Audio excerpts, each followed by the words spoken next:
All eyes on the Illinois Capitol as House Speaker Mike Madigan implicated in a federal criminal investigation against ComEd. The claim Madigan and others, including his Quincy friend Mike McLean, took part in a bribery scheme, trading jobs, subcontracted work, and monetary payments related to those jobs in exchange for legislation favorable for ComEd's business. Once the U.S. Attorney's Office made this public, people began speaking out all across state government, many calling for the speaker to resign. The speaker says he's done nothing wrong and tonight still in office. WGEM's Capitol Bureau Chief Mike Militich is live in Springfield with new details for us tonight.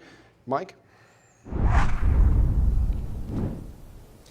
People talk about the culture of corruption in Springfield as most of the dirty work happens behind the scenes. But now the largest utility company in Illinois may turn off the lights on Speaker Mike Madigan's career.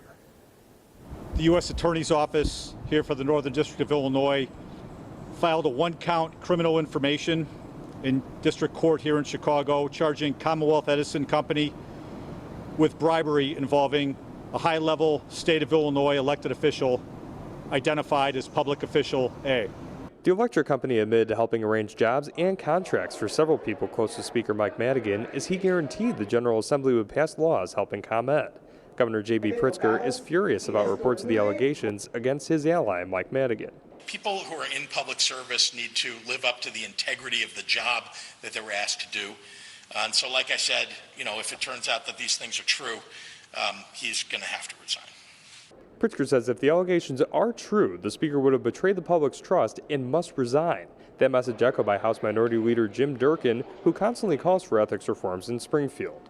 For too long, one man, Speaker Michael Madigan, has held so much power, and the old axiom goes, power tends to corrupt, and absolute power corrupts absolutely.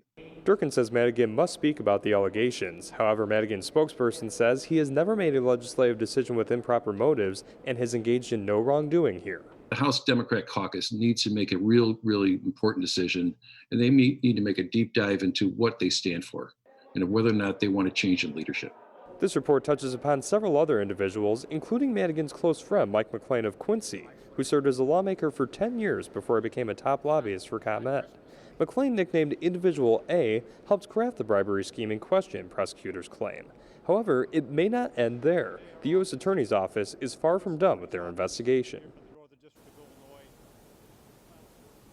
Neither Madigan nor McLean have been charged in this case, yet there were a few federal subpoenas that were served at Madigan's offices today. The speaker saying he will comply because his documents will show no wrongdoing.